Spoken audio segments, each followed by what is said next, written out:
Peace and love, Catherine here. I'm going to talk about a few different things today. I'm going to talk about egregores, God-forms, and pendulums. So we're basically all born this pure, beautiful, white light of energy. But inside that energy, we do take our karmic ties with us.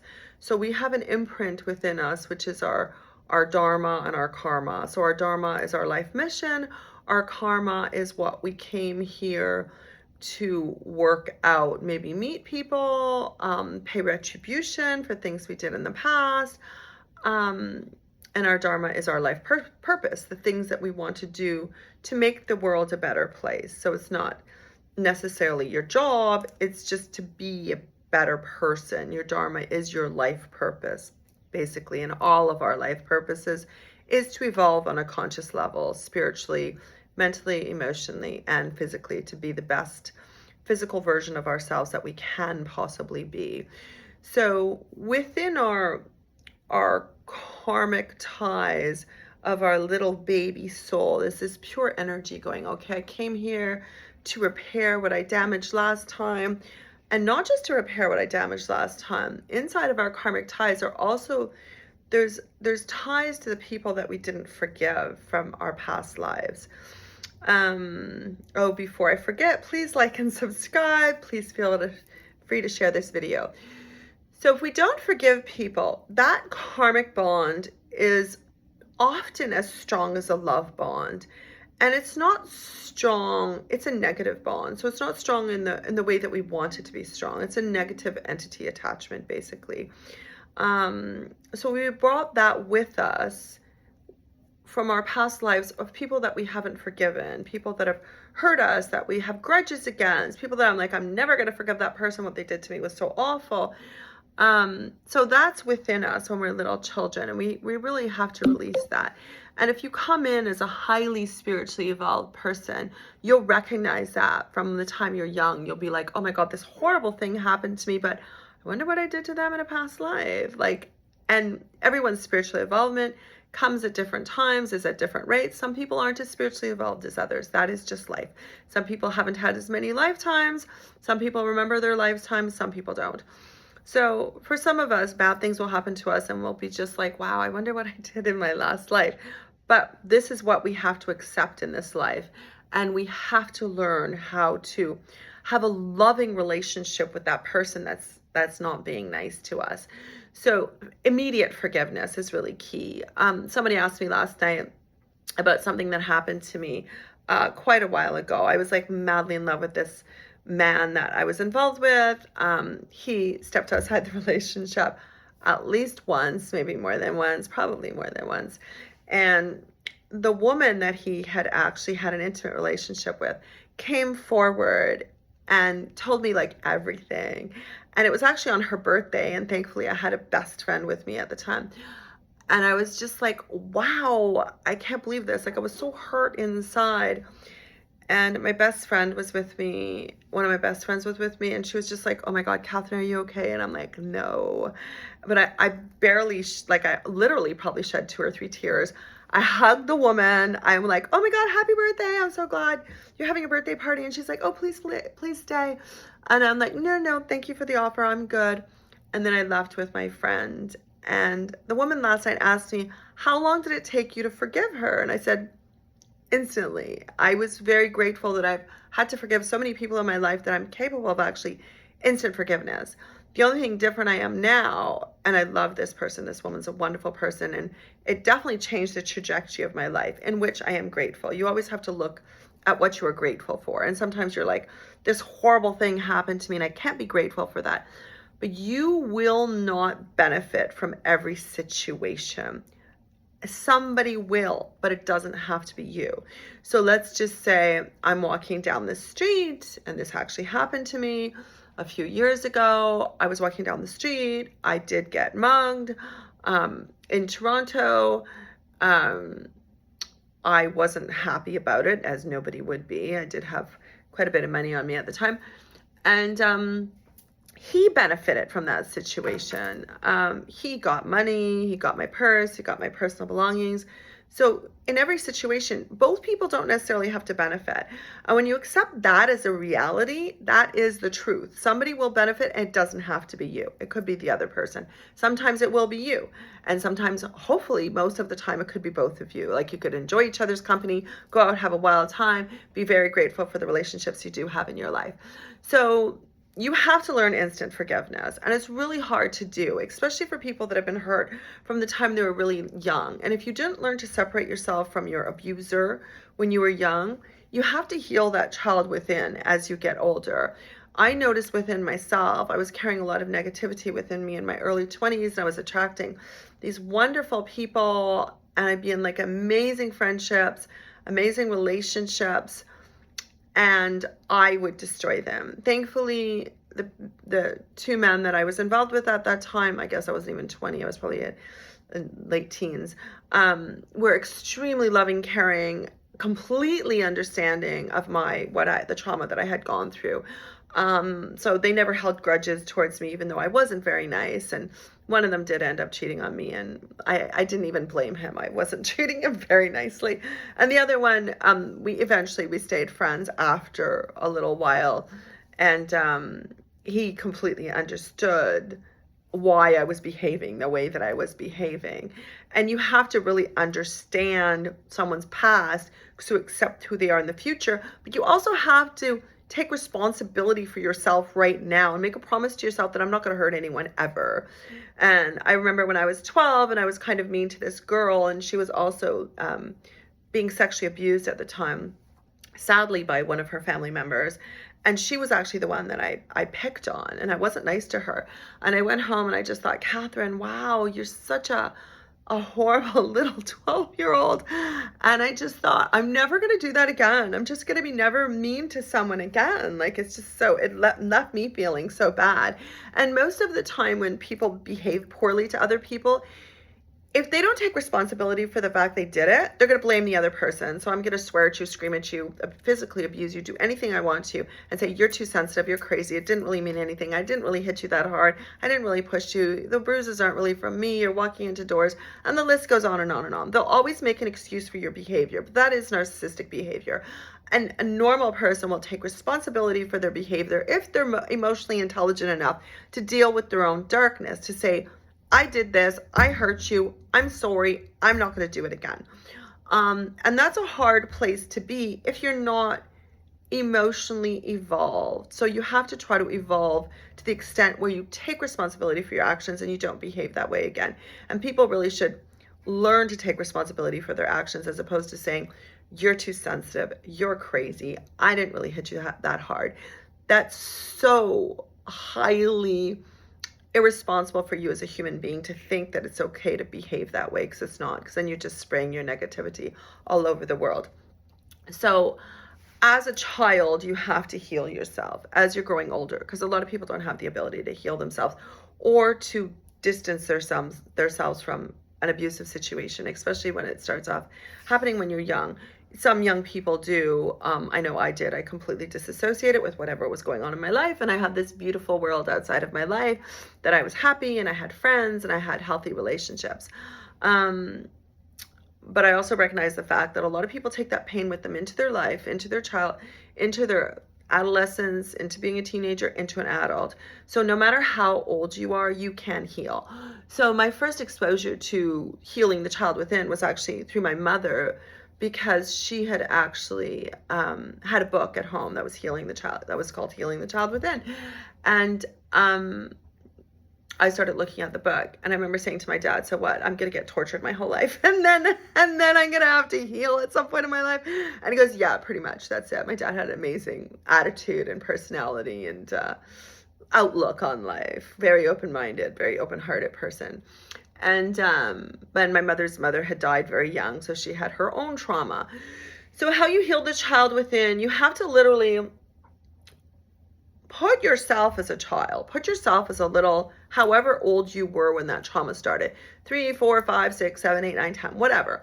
Put yourself as that child, and then put the person that's abusing you, if they're an adult, put them as a child at the same age you are. and say, why are you behaving like this? What's going on in your life?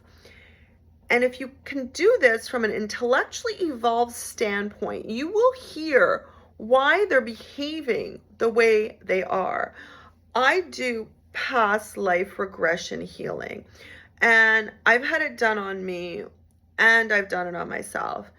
And one of the first things that I did was I was holding my stomach, and I was my mother pregnant with me, going, I don't want this baby. I don't want this baby. Like, I don't want to be pregnant. And I actually called my aunt at the time. My aunt was still alive. And I said, did my mother want me? And I actually was very quite aware of the fact that she didn't. When people have 3 children, the third usually comes later, and we're usually accidents, and that's just facts of life. A lot of times my mother already had a boy and a girl that was like, 1 too many. It's totally fine. I totally respect that, understand that, forgive whatever happened. It is what it is. And I called my aunt and I said, did my mother actually want me? She goes, no, actually she didn't. And then I called my sister, and my sister's like, oh my God, we wanted you so badly. I wanted a little sister so bad. And I was so grateful when you were born. And I was just like, Susan, I don't think you're telling me the truth. And she's like, why? And I love my sister to death, and I love my brother to death. And my sister would reframe something to make me feel better so I wouldn't feel hurt myself. And I said, well, this is what Aunt Mary said. And she's like, oh, why did she say that to you? I go, Susan, it's something I always knew. It's not like it wasn't spoken about all the time. It was, which is totally fine. But it's something that I knew. So I had to heal that within myself. So I, as an adult, my whole life, I've always been like, I hate my tummy. I hate my tummy. And eventually I got myself sick. Eventually I got quite ill in my mid to late 20s, and extremely ill. So I try to heal that even to this day. And everyone's got seeds of their own discontentment, seeds of their own self-hatred, but we have to learn to love ourselves. If we don't love ourselves, we're not going to have enough love to share with anybody else.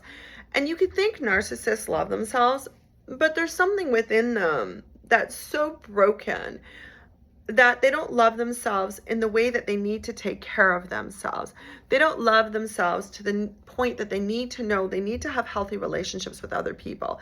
And healthy relationships with other people mean no name calling, no condescending attitude, no demeaning comments, no pretending someone doesn't exist, no speaking over someone. You need to value the people that you're with, and you need to value yourself. And by valuing yourself, you need to get a good night's sleep, you need to drink enough water, you need to eat appropriately, you need to exercise, you need to spend time around people that you love and that love you. And you, not just like one person. You need to do social activities that include other people to extend your social environment so you have more experiences, so you learn to experience more aspects of yourself. And with experiencing more aspects of yourself, you will have a greater chance of a spiritual, mental, and emotional evolution.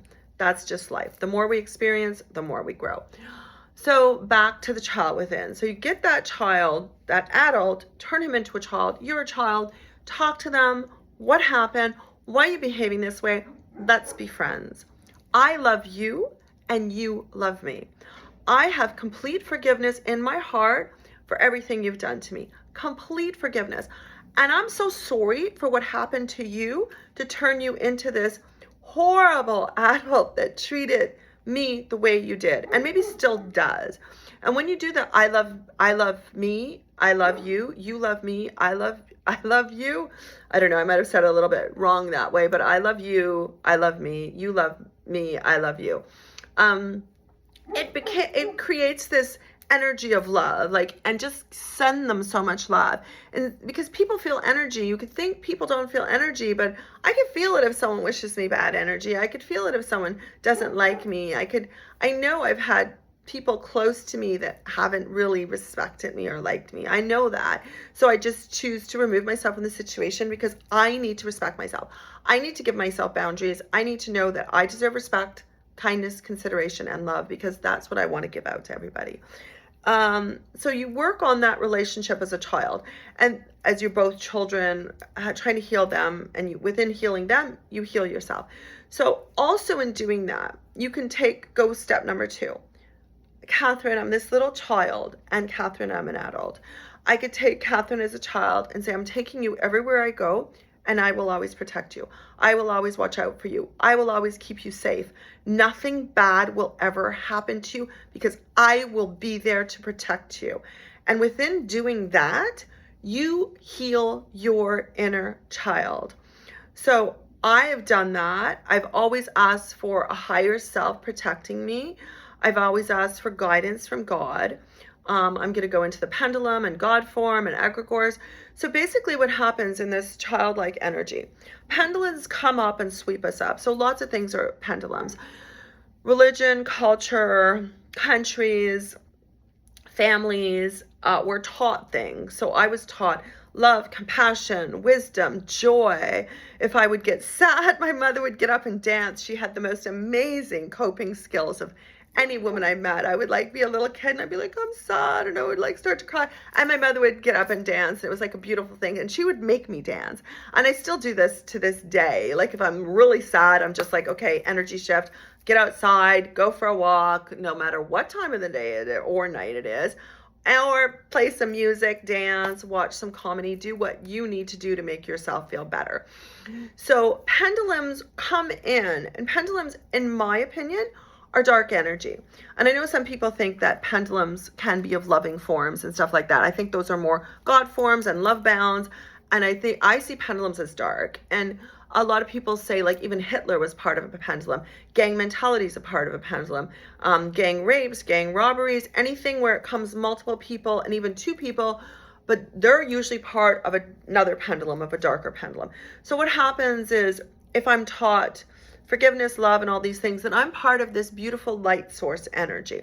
But then if I'm taught hatred, you're better than other people, you're an elitist, your religion is the best, then I become, the best of the best. Like certain cultures, they think they're the best. Certain religions think they're the best. Certain people feel like they're chosen. And I love it when people think we're all star seeds. That's my opinion. They're like, they think they're chosen. We are all chosen, but we need to choose ourselves first. And within choosing yourself first, you choose other people with love, respect, dignity, freedom of will, freedom of speech, freedom of everything. So you could choose love. They could choose whatever they want to choose, because not everybody chooses love. That's something we need to understand.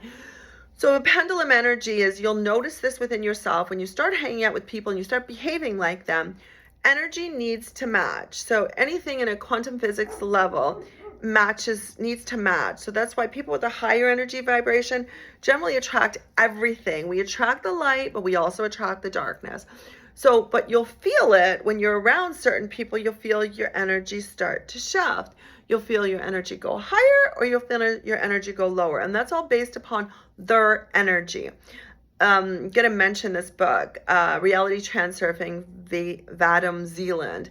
He talks about people that have been hooked by an energy. It's like hooking someone in their brain and literally lead them around. So that person starts to make your decisions for you, whether they're in your immediate circle or not. They start to make your decisions for you, start making you do things for them, start making you treat other people maybe how you would not treat them. They make you behave in ways that you would not behave, because you're starting to behave more like they are, because you're both caught in that energy pendulum. So I've been pretty good my whole life. From the time I was 3 years old, I made a conscious decision at 3, and I still remember this, that I'm removing myself from certain situations. I'm just like, I'm going to have my own life. My mother always said I was 3 going on 30. I was super independent. I would go to the park by myself. I'd go play by myself. I just knew that I had to become independent and do a lot of things on my own, because I had, my environment wasn't conducive to feeling safe in the way that I needed to feel safe. And I knew as a 3-year-old that I could keep myself safe, possibly better than other people could at that time. So in saying that, obviously most people don't have that ability. I completely understand that. But we have to try to remove ourselves from a pendulum. Try to just have a pendulum, like step outside the pendulum. So if you're around someone that talks about negative things anymore, you can say, I don't want to hear it. And they totally have the right to talk about it, anything they want to. Then just don't be around them. I have a low tolerance right now for negativity. I feel like there's just too much out of it. And a lot of people feel like the light's being attacked right now. I do feel that. And plus I do coaching. So I listen to a lot of stuff, which I'm going to have to slowly remove myself from that and start reading tarot again. So anyway, you can tell people when they talk negatively to, can you like talk about something lighter, like, and just change the subject. It's a beautiful day. The people that are really stuck in that pendulum, they're not going to get out of it. Some people take that pendulum with them until the day they die. I don't really want to talk about my brother, but my brother died 6 months ago, and a couple days ago, he had certain pendulums that he was stuck in. And I love my brother to death, most positive person, beautiful, beautiful personality. But sadly, he did take his pendulums with him. The few that he did have that he locked into, he did take them with him until the day he died. And I do know this. But after you die, you need to release yourself from these negative thought forms. So it is a negative swooping energy, and it'll pick other people up, bring them into the pendulum, throw them out, pick the next person up, throw that person out, and it grows. And then sometimes they stop. Like, I mean, Hitler was part of a pendulum. It was like the whole negativity and the whole, and the people are mesmerized. It's like they've got a hook in their brain. They can't think for themselves. Their energy's not themselves. They don't belong to themselves. You've got to remove all that stuff and call back your energy and just say, only positive light force is allowed in my auric field, and that's it. So God form is what people actually pray to. So we pray to God, Jesus, archangels, Buddha, Hindu religions, Muhammad, I guess, Muslim religions, Jewish religions. Everyone prays to whomever they pray to. So those, in fact, are God forms. And it's like an angel is a God form. So I always ask for angelic protection. Angels exist if we want them to. We can have, everyone's given at least one guardian angel, more than one, but you have to call them in. You have to ask them to come in and protect you. I've been praying to angels since I could talk, since I could think, probably before I could speak. So your best source energy is your higher self, God. That's a God form. That's actually God, the universe, call it whatever you want, divine source, it's all God. But the God forms are the ones that come between you and source energy. And the egregore is a consciousness, which is why I also mentioned Gary Zukav's book underneath. I read The Seed of the Soul many years ago when I was still married, and it talks about collective consciousness in different situations. He talks about collective consciousness, like the animal spirit, the human spirit, how they all go back to their own kind of collective consciousness energy sources. So an egregore is a collective consciousness. It doesn't have to swing, but it could be the collective consciousness of what I'm talking about right now. It could be the collective consciousness of spirituality. So everything that I contribute to that, I become part of that collective consciousness. So that is an egregore. So that's my explanation of those things. And if you feel like you're stuck in a pendulum, it's kind of like people have hooked your energy. So the true meaning of a word hooker is actually not a prostitute. It's someone that actually hooked you. So I've seen it in people recently. I've seen it in the past. I see it around certain friends I'm around. I could see their pendulums. I've seen energy since I was really, really young.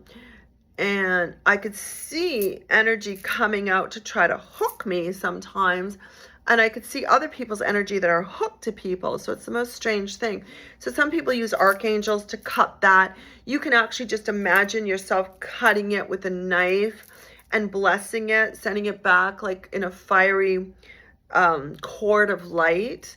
And send it love. Always send it love. Don't send it anything negative. And just wish the best for that person that courted you. I bless you and I set you free in this timeline, in this dimension, and every dimensions. I used to just say I bless you and I set you free, but one of my friends in Switzerland, who I love, love, love to death, she taught me in this timeline, in this dimension, in every dimension. So it's really important to remove yourself from pendulums. And the people that are in there really deep really need to heal, or they will take it with them to their death. And you need to, when it's time for us to pass over into another realm, we need to pass over, we should pass over with clean slate, a clean soul, no guilt, no shame, no blame, responsibility for our actions. And people don't need to feel guilty about the things that they do. They just have to acknowledge they did them and say, is this good for me? Is this bad for me? Is this going to change the trajectory of my life in a negative way, or will it enhance my life? It doesn't have to be a domino effect of negativity. It could be a creation of more positivity. So we have to learn to evolve ourselves to the point where we're always creating a positive outcome for everybody involved. So I think I've described everything that I wanted to talk about today, and I wanted to thank everyone for being here. I really appreciate it. Catherine, if anyone wants a tarot card reading, please feel free. I am slowly getting out of coaching, just because I'm getting too energetically sensitive again. It's multiple things happening, and I just wanted to wish everyone so much love from my heart. Everyone deserves to be loved. Everyone deserves healing. Work on yourself, heal yourself, buy yourself some books.